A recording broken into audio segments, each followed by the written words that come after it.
Hello friends, welcome to my channel English Candle. आज हम इस वीडियो में देखने जा रहे हैं हेल्पिंग वर्ब। ये एक ऐसी कॉमन प्रॉब्लम है जो किसी भी क्लास का स्टूडेंट हो, फ्रॉम सेकंड थर्ड से लेकर के अप टू 10th 12th, किसी भी क्लास के स्टूडेंट्स के लिए हेल्पिंग वर्ब एक ऐसी चीज़ है जिसमें कहीं ना कहीं स्टूडेंट्स अपने आप को डिफ़िकल्टी में पाते हैं। उनको चूज़ करने में दिक्कत होती है कि कौन सी हेल्पिंग वर्ब चूज़ की जाए। ये एक बहुत ही मेजर और कॉमन प्रॉब्लम है। आज हम इसी के बारे में देखेंगे।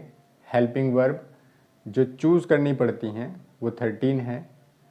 उनमें से 11 जो हैं वो ऐसी हैं जिसमें चॉइस होती है, जैसे हैड और डिड, इसमें कोई चॉइस नहीं होती, डिड सभी के साथ लगता है। तो आज हम वही देखने जा रहे हैं कि हेल्पिंग वर्ब को हम किस तरह से चूज़ करें। इसके लिए हमें स्टार्ट करते हैं। दो चीज़ें पहले पता होनी चाहिए। सबसे एक टेंस। टेंस में हमें ये क्लियर होना चाहिए कि कौन सा टेंस है, इस टेंस में कौन सी हेल्पिंग वर्ब लगेंगी। सपोज टेंस के अकॉर्डिंग हेल्पिंग वर्ब लगी इज एम आर। अगर किसी पर्टिकुलर टेंस में, जैसे प्रेजेंट कंटिन्यूअस टेंस होता है, उसमें is am are helping verb लगती है, तो इज एम आर में से सेकंड क्वेश्चन ये आता है कि अब इन तीन में से कोई एक लगेगी। तो यहाँ पर हमें चूज़ करना है कि इन तीन में से कौन सी हेल्पिंग वर्ब को हम चूज़ करें, कौन सी लगेगी। तो दूसरी चीज़ आती है चूज़ करने के लिए, सब्जेक्ट। हर सेंटेंस में एक सब्जेक्ट होता है, एक प्रेडिकेट होता है, जैसे कि आप जानते हैं। तो सेंटेंस का जो हिस्सा सब्जेक्ट है, वो सब्जेक्ट के अकॉर्डिंग ही हम हेल्पिंग वर्ब को चूज़ करते हैं, क्योंकि सब्जेक्ट का हेल्पिंग वर्ब के साथ एक एग्रीमेंट होता है कि जैसा सब्जेक्ट होगा वैसी हेल्पिंग वर्ब आएगी। तो हमें टेंस क्लियर होना चाहिए, टेंस में किस हेल्पिंग वर्ब का यूज़ करना है, प्रेजेंट की हेल्पिंग वर्ब का यूज़ करना है। तो प्रेजेंट की हेल्पिंग वर्ब तीन होती हैं, इज एम आर। अब नेक्स्ट स्टेप ये है कि इज एम आर में से जो अगला क्वेश्चन बनता है वो ये कि इज एम आर में से हम कौन सी हेल्पिंग वर्ब यूज़ करें। तो ऐसे ही फिर हमें पास्ट में वोज वर्ब में से चूज़ करनी होगी। अभी जैसे हमने यहाँ देखा इज एम आर, अगर आप पास्ट का सेंटेंस लेते हैं तो पास्ट में फिर आपको वोज वर्ब में से चूज़ करना होता है। अगर आप फ्यूचर में जाएंगे तो फ्यूचर में आपको विल और शैल में से चूज़ करना होगा। तो हर जगह आप देख रहे हैं कि हर जगह जो है चॉइस आती है।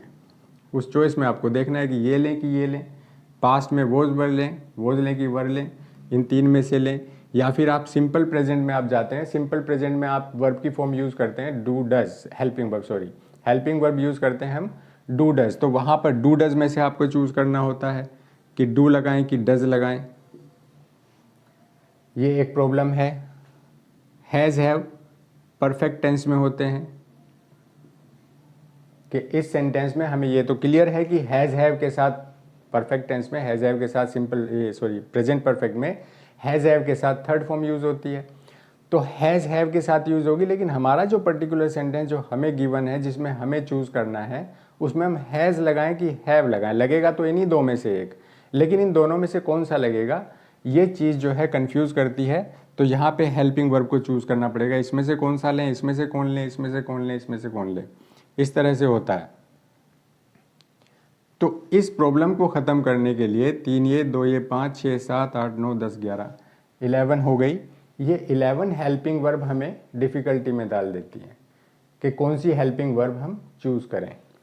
तो इसके लिए हमें टेंस क्लियर है, दूसरी चीज़ हमें सब्जेक्ट क्लियर होना चाहिए कि सब्जेक्ट जो है वो सिंगुलर हो सकता है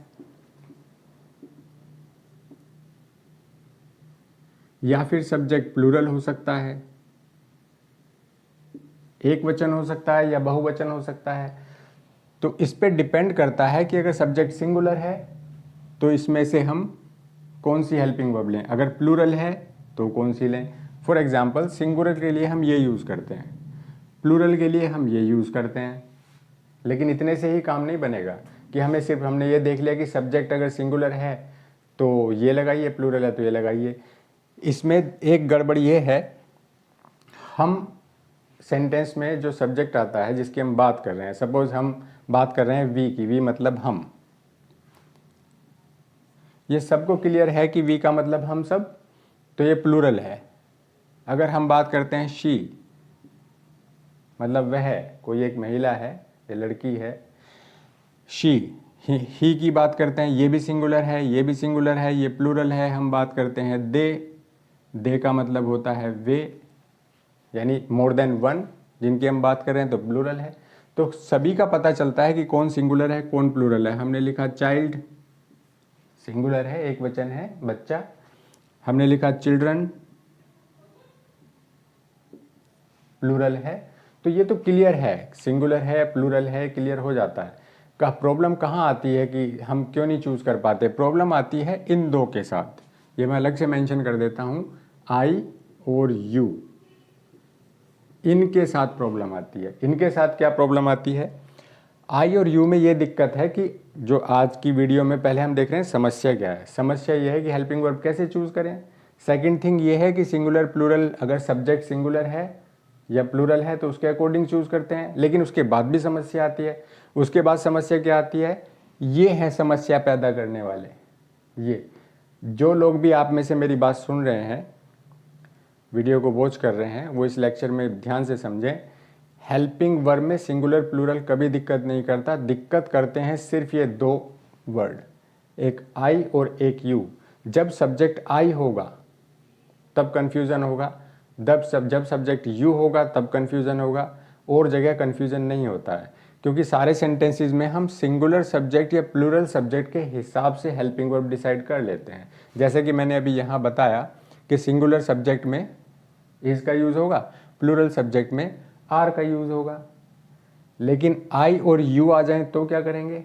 तो आई अगर आता है तो हम एम का यूज़ करते हैं, यू आता है तो आर का यूज़ करते हैं। इसका मतलब यू को यहाँ पे प्लूरल की तरह माना है, और आई के लिए अलग से ही हमने एक एम यूज़ किया है, आई के साथ इस तो नहीं लगा है। तो प्रॉब्लम सिर्फ आई और यू की है। तो हमें क्या देखना है? किसी भी टेंस में जब हम हेल्पिंग वर्ब को यूज़ करते हैं तो हमें ये देखना है कि उस सेंटेंस का सब्जेक्ट सिंगुलर है या प्लूरल है। एक चीज़ तो हमें ये देखनी है, फर्स्ट थिंग, ये फर्स्ट थिंग, इसी से काम बनता है। और दूसरी चीज़ हमें ये देखनी है कि उस सेंटेंस का सब्जेक्ट इसमें से तो नहीं है, आई और यू में से तो नहीं है। इन्हीं चीज़ों पे बेस्ड करके हम आगे देखेंगे। अभी एक सेंटेंस देखते हैं अपनी बात को और क्लियर करने के लिए। उसके बाद अभी हम प्रॉब्लम देख रहे हैं, प्रॉब्लम क्या है और इसका सलूशन क्या है। फिर उस सलूशन को नेक्स्ट स्क्रीन पे हम उसको सलूशन को देखेंगे। एक एग्जांपल लेते हैं, one of my friends dash coming today.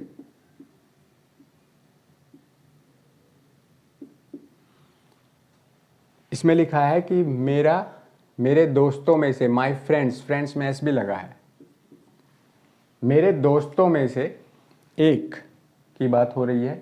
मेरे दोस्तों में से एक आ रहा है टुडे, आज आ रहा है। मैंने टेंस पहचान लिया, प्रेजेंट कंटिन्यूअस है, इज एम आर के साथ में आईएनजी यूज होगा। मेरे दोस्तों में से एक आ रहा है। अब इज एम आर में से अगर मुझे चूज करना है तो मैं इसमें क्या चूज करूं? यहाँ पे गड़बड़ होती है।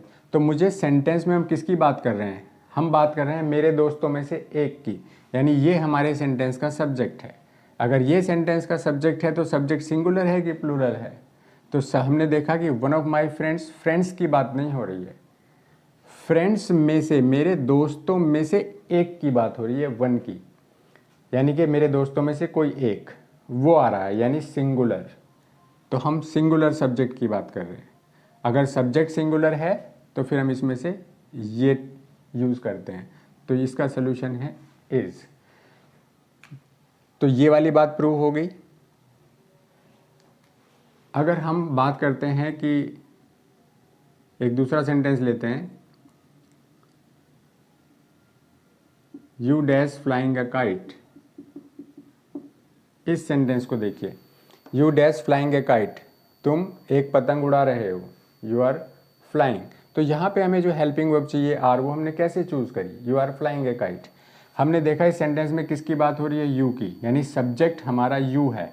तो अब यू को हम ना आई और यू, ये जो दो सब्जेक्ट हैं आई एंड यू, फिर से सुने, आई और यू, इनको हम ना सिंगुलर मानते हैं ना प्लूरल मानते हैं।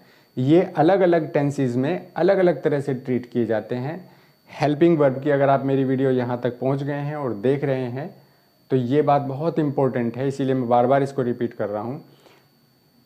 जब हम सब्जेक्ट देखते हैं तो सब्जेक्ट में यदि आई और यू है तो आप उसको नहीं कह सकते कि ये सिंगुलर है कि प्लूरल है। हालांकि सब जानते हैं आई मतलब मैं सिंगुलर हूँ, यू मतलब आप या तुम प्लूरल सिंगुलर है, ये भी सिंगुलर है, तो दोनों सिंगुलर होने चाहिए। लेकिन ये सिंगुलर की तरह ट्रीट नहीं होते हैं। किसी टेंस में इनको प्लूरल की तरह ट्रीट किया जाता है, किसी में सिंगुलर की तरह। जैसे पास्ट में अगर वोज वर्ड चूज़ करना है तो वहाँ पर आई के लिए वोज है जबकि यू के लिए वर है, यानी एक सिंगुलर की तरह ट्रीट हो रहा है, एक प्लूरल की तरह ट्रीट हो रहा है। तो हमारी प्रॉब्लम क्या है, हेल्पिंग वर्ब को कैसे चूज़ करें, सिंगुलर और प्लूरल के बेसिस पे चूज़ करें। एक सोल्यूशन ये मिला।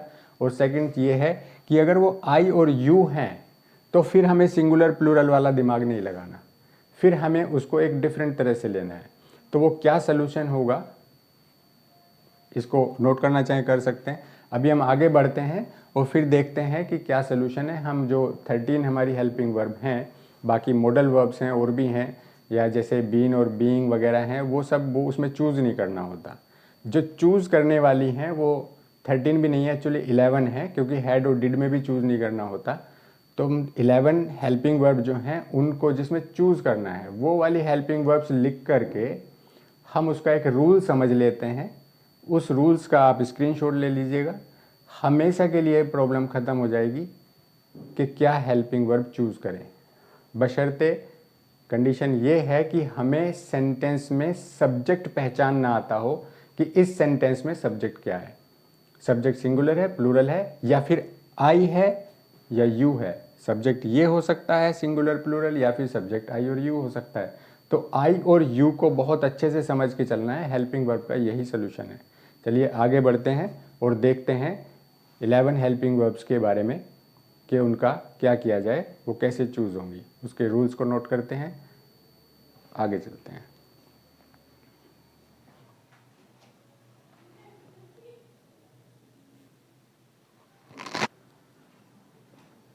आइए अब देखते हैं कि is am are, was were और विल शैल। सबसे पहले हम ये देखते हैं 7 हेल्पिंग वर्ब्स यहाँ लिखी हैं, इतना लिमिटेड स्पेस है तो उसके अकॉर्डिंग काम करते हैं। इज एम आर जो है, इसमें से अगर हमें चूज़ करना हो तो हम क्या रूल है हमारे पास, हम किस तरह से चूज़ करेंगे, वॉज वर में से किस तरह से चूज़ करेंगे, विल शैल में से किस तरह से चूज़ करेंगे। तो हमने जैसा कि यहाँ देखा, सिंगुलर सब्जेक्ट को हम एसएस से डिनोट करेंगे, प्लूरल सब्जेक्ट को हम पीएस से डिनोट करेंगे। PS means plural subject. हमें चूज़ करना है इन 3 में से, इज एम आर में से। जब भी हम प्रेजेंट की हेल्पिंग वर्ब लेते हैं तो इज एम आर में से चूज़ करते हैं। अब इज एम आर में से चूज़ करेंगे तो उसका क्या तरीका है, हमारे पास 2 बेसिस हैं। इन बेसिस पे हम चूज़ करेंगे कि सेंटेंस का जो हमारे सेंटेंस का सब्जेक्ट है वो सिंगुलर सब्जेक्ट है या प्लूरल सब्जेक्ट है। सबसे पहले ये देखेंगे और फिर ये देखेंगे कि वो आई या यू तो नहीं है, इनमें से तो एक नहीं है। तो अगर इनमें से चूज़ करना पड़े तो सिंगुलर सब्जेक्ट हुआ तो हम इज का यूज़ करेंगे, प्लूरल सब्जेक्ट हुआ तो आर का यूज़ करेंगे। क्लियर। अब देखते हैं आई और यू हुए तो क्या करेंगे, क्योंकि सिंगुलर सब्जेक्ट और प्लूरल ये तो देखते ही पहचान हो जाती है कि सब्जेक्ट सिंगुलर है कि प्लूरल। आई और यू हुआ तो क्या करेंगे। आई और यू के केस में अगर आई हुआ तो उसके लिए हमारे लिए पास अलग से एक एम है, ये हेल्पिंग वर्ब लगेगी। और अगर यू हुआ तो फिर आर लगेगी। यू के केस में भी आर, प्लूरल सब्जेक्ट होगा तो भी आर, सिंगुलर होगा तो इज, आई होगा तो एम। हमें ये चीज़ क्लियर हो गई और ये हमेशा के लिए आप इसका स्क्रीनशॉट ले लीजिएगा बाद में। ये इसका क्लियर हुआ। अब चलते देखते हैं दूसरा, वोज वर में क्या करना है। वोज वर में अगर सिंगुलर सब्जेक्ट है तो वोज का यूज़ होगा, अगर प्लूरल सब्जेक्ट है तो वर का यूज़ होगा। अब देखते हैं आई और यू क्या क्या करना है। अगर आई हुआ तो इसके साथ भी वोज का यूज़ होगा, और अगर यू हुआ तो इसके साथ वर का यूज़ होगा। क्लियर। अब हम इसको चूज़ करते हैं विल शैल। यहाँ पे थोड़ी सी बात है, यहाँ पर बात ये है कि विल शैल का जो चूज़ करना है, विल शैल को ये सिंगुलर प्लूरल पे डिपेंड नहीं करता। विल शैल के लिए थोड़ी सी बात यह है कि विल शैल को समझाना होता है। विल शैल में ये है कि ये पर्सन पे डिपेंड करता है। उसके लिए हमें पता होना चाहिए कि फर्स्ट पर्सन वो होता है जो इंसान बात करता है, जो बोलता है। जैसे मैं बोल रहा हूँ तो मैं अपने आप को आई कहूँगा, तो आई जो है वो फर्स्ट पर्सन है। ये भी हो सकता है कि मेरे साथ 4 लोग और भी होते, या एक क्लास में स्टूडेंट्स बैठे हैं, हमने पूछा कि क्या कर रहे हो, स्टूडेंट्स ने बोला हम खेल रहे हैं, या हम पढ़ रहे हैं, या हम लिख रहे हैं। तो वो हम कह के बोले, हम, यानी वो एक साथ बोले, यानी बोलने वाले सब लोग एक साथ अपने आप को बोलेंगे हम। तो वी जो है ये सेकंड पर्सन, ये सॉरी फर्स्ट पर्सन वी भी हो सकता है, फर्स्ट पर्सन आई भी हो सकता है, बोलने वाला जिससे हम बात करते हैं। जैसे मैं आप लोगों से बात कर रहा हूँ, मैं आपको यू कहूँगा। यदि आप बोलते हैं तो आप अपने आप को आई कहेंगे और मुझे यू कहेंगे। तो जिससे हम बात करते हैं उसे यू कहते हैं। यू होता है second person.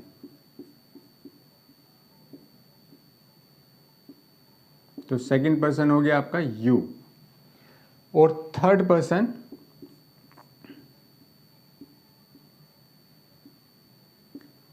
I we, first person, second person you, इसको छोड़ करके जितनी तमाम दुनिया बची है वो थर्ड पर्सन में आएगा।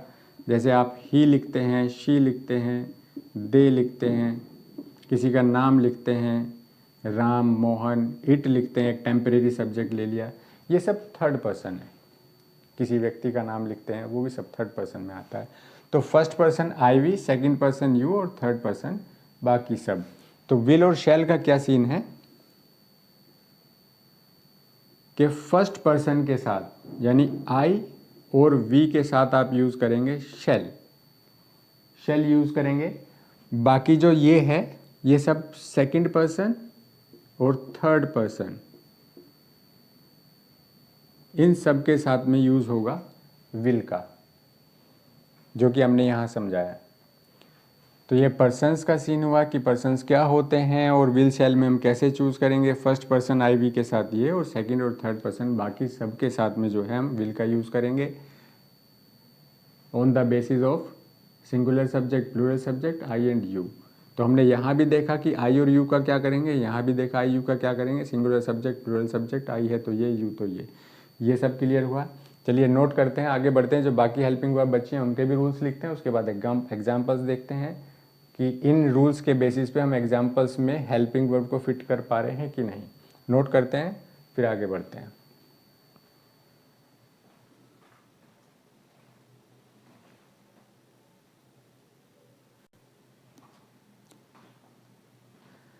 आइए अब देखते हैं डू डज के लिए क्या करेंगे। तो इस बेसिस पे हम देखते हैं, अगर सिंगुलर सब्जेक्ट है एसएस तो हम हेल्पिंग वर्ब डज का यूज़ करेंगे। अगर प्लूरल सब्जेक्ट है तो डू का यूज़ होगा। अब देखते हैं ये आई और यू हैं तो क्या करेंगे। अगर आई है तो भी हम डू का यूज़ करेंगे, और अगर यू है तो भी हम डू का यूज़ करेंगे। तो यहाँ आकर के कहा क्या देखा हमने, सिंगुलर प्लूरल के हिसाब से डिवाइड करना कि क्या यूज़ करेंगे। डू डज में से ये सिंगुलर में चला गया, ये प्लूरल में चला गया। लेकिन सेंटेंस का सब्जेक्ट अगर आई और यू होता है, आई या यू होता है, तो उस केस में रूल में चेंजेस आते हैं। तो जो हमारी सिर्फ इतनी नॉलेज है, इसके बेसिस पे आप आई और यू के साथ हेल्पिंग वर्ब करेक्टली चूज़ नहीं कर पाएंगे। इसलिए हमें हर जगह इसको देखना होता है।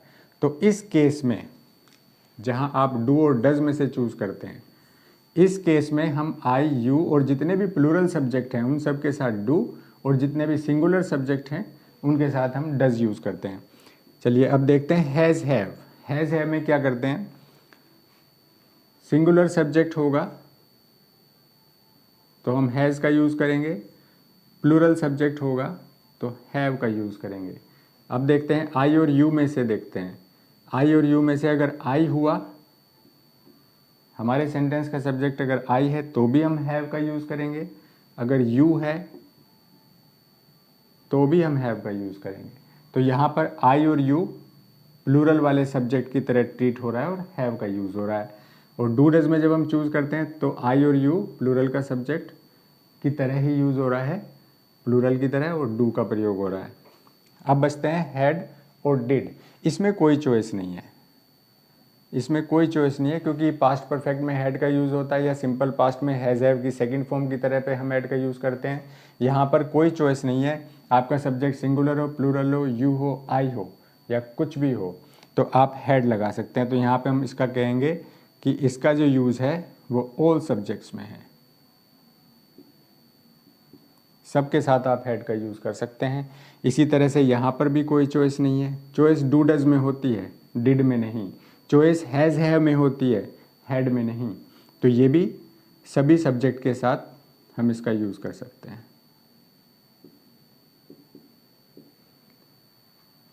तो लास्ट वाली स्क्रीन का आई होप कि आपने स्क्रीनशॉट ले लिया होगा, नहीं लिया है तो पीछे बैक करके आप ले सकते हैं। ये डिनोट करने के लिए कि हम ऐसे यहाँ पे किसको रिप्रेजेंट कर रहे हैं, सिंगुलर सब्जेक्ट को, पीएस कर रहे हैं प्लूरल सब्जेक्ट को, और आई और यू, इसको नोट करिए। अब हम कुछ एग्जाम्पल देखते हैं जिससे ये क्लियर हो जाए कि जो हमने अभी तक सीखा इस हेल्पिंग वर्ब से हमारा काम बना कि नहीं बना। इसको नोट करते हैं फिर आगे बढ़ते हैं।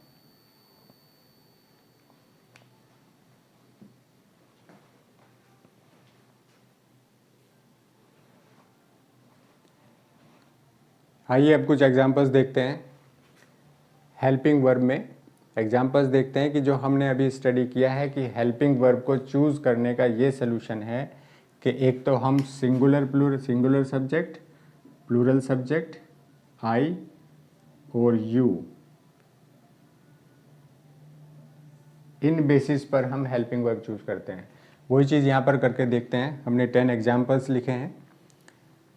सबसे पहला है वन ऑफ देम, दे से देम बना है, प्रोनाउन होता है दे, उसका ऑब्जेक्टिव केस है। वन ऑफ देम यानी उनमें से एक, डैश अराइविंग दिस मॉर्निंग, ये प्रेजेंट कंटिन्यूअस टेंस है, इसमें इज एम आर के साथ आईएनजी यूज़ होती है। अब हमें इज एम आर में से चूज़ करना है कि इसमें से कौन सी हेल्पिंग वर्ब यहाँ आएगी।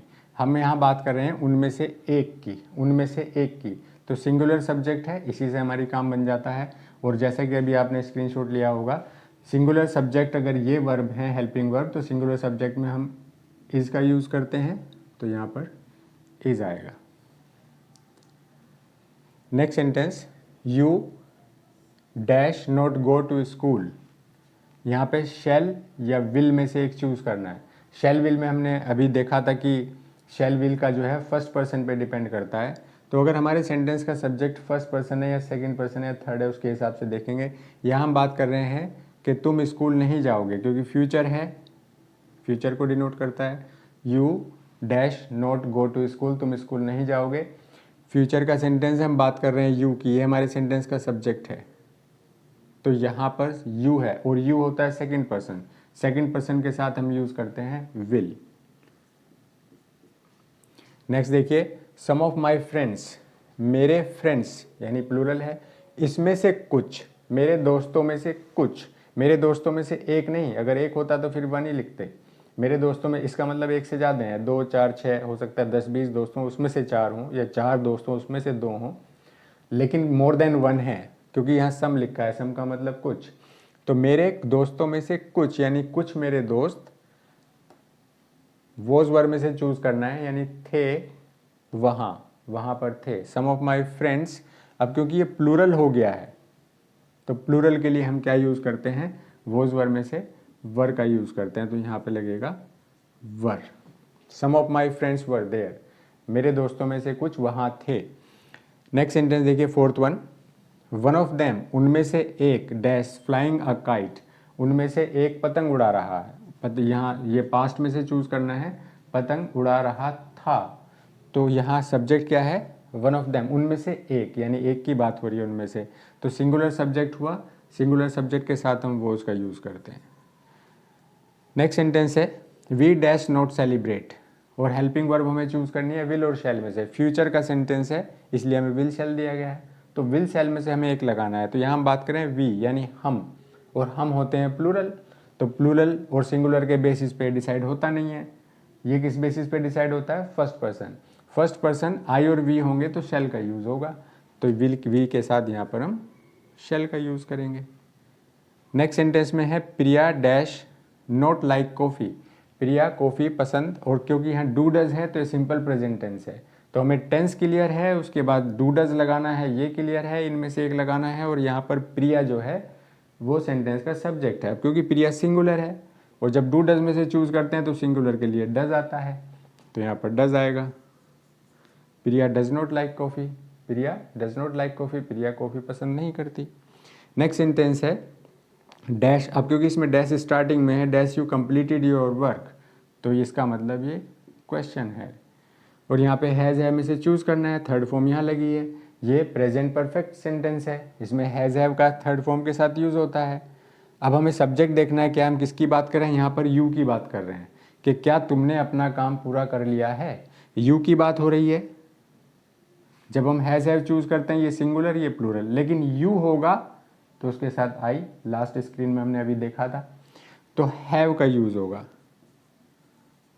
आई यू और प्लूरल के साथ हैव का यूज़ होता है, तो have you completed your work, क्या तुमने अपना काम पूरा कर लिया है, ये क्वेश्चन बन गया। हेल्पिंग वर्ब स्टार्टिंग में है। अगला सेंटेंस है शी के साथ यूज़ हुआ है, she dash not play chess, do does में से चूज़ करना है, सिंपल प्रेजेंट टेंस है, डू डज में से चूज़ करना है, हम बात कर रहे हैं शी की, शी होता है सिंगुलर, सिंगुलर के साथ डज यूज़ होता है, she does not play chess, वह चेस नहीं खेलती। अगला सेंटेंस है dash you go, helping verb starting में आनी है, इसका मतलब ये क्वेश्चन है। यू गो टू स्कूल, और डू डज की बात है तो सिंपल प्रेजेंट ता वाले जो वाक्य होते हैं, क्या तुम स्कूल जाते हो, और यू की बात हो रही है, तुम की बात हो रही है, यू को प्लूरल की तरह ट्रीट करते हैं जब डू और डज में से चूज करते हैं, तो इसमें डू आएगा। Do you go to school, क्या तुम स्कूल जाते हो। वन ऑफ अस होता है वी का ऑब्जेक्टिव प्रोनाउन में, तो हम में से एक, वी ऑफ अस, हम में से एक, वी ऑफ अस, और हैज़ है में हमें चॉइस दी है, स्टोलन थर्ड फॉर्म लगी है, स्टोलन द बुक है, ये इस वाले की तरह है ये, तो one of us stolen the book. अब हैज़ है में से चूज करते हैं, सब्जेक्ट है हमारा वन ऑफ अस, यानी हम में से एक, एक की बात हो रही है तो सिंगुलर सब्जेक्ट है, सिंगुलर सब्जेक्ट में हम इसका चुनाव करते हैं, one of us has stolen the book, हम में से एक ने बुक चुराई है। तो हमने देखा यहाँ पर कि हेल्पिंग वर्ब सिर्फ दो बेसिस पे चलती हैं, या तो सब्जेक्ट सिंगुलर प्लूरल होगा, या फिर दूसरी बात यह है कि वो आई यू में से हो सकता है। तो हमें ये दो चीज़ें ध्यान रखनी है। आज हमने यही डिस्कस किया इस वीडियो में, और हमने 10 एग्जाम्पल्स में आपको करके दिखाया। तो जो 13 हेल्पिंग वर्ब की हमने अभी बात की थी उसमें से 2 में चूज़ नहीं होता है, 11 हेल्पिंग वर्ब जो है वो ऐसी हैं जिसमें चूज़ करना पड़ता है, और उस चूज़ करने में हमारी ये दो ही चीज़ें हेल्प करती हैं कि पहले आप देखिए कि उस सेंटेंस का सब्जेक्ट सिंगुलर है कि प्लूरल, उसके बेसिस पे आप अलग कर सकते हैं। और दूसरी चीज़ आप ये चेक करें कि सिंगुलर प्लूरल अगर उसके बेसिस वो आई और यू तो नहीं है, अगर आई और यू है तो फिर सीन बदल जाता है, फिर कुछ और लगेगा। आई होप कि वीडियो आपको पसंद आई होगी। अगर आप चैनल पर नए हैं प्लीज़ सब्सक्राइब कीजिए, आगे भी ऐसी वीडियोस आपको मिलते रहें इसके लिए हमें एनकरेज कीजिए, वीडियो को शेयर कीजिए, कमेंट्स कीजिए और बताइए कि कैसा लगा। Thanks for watching, thank you.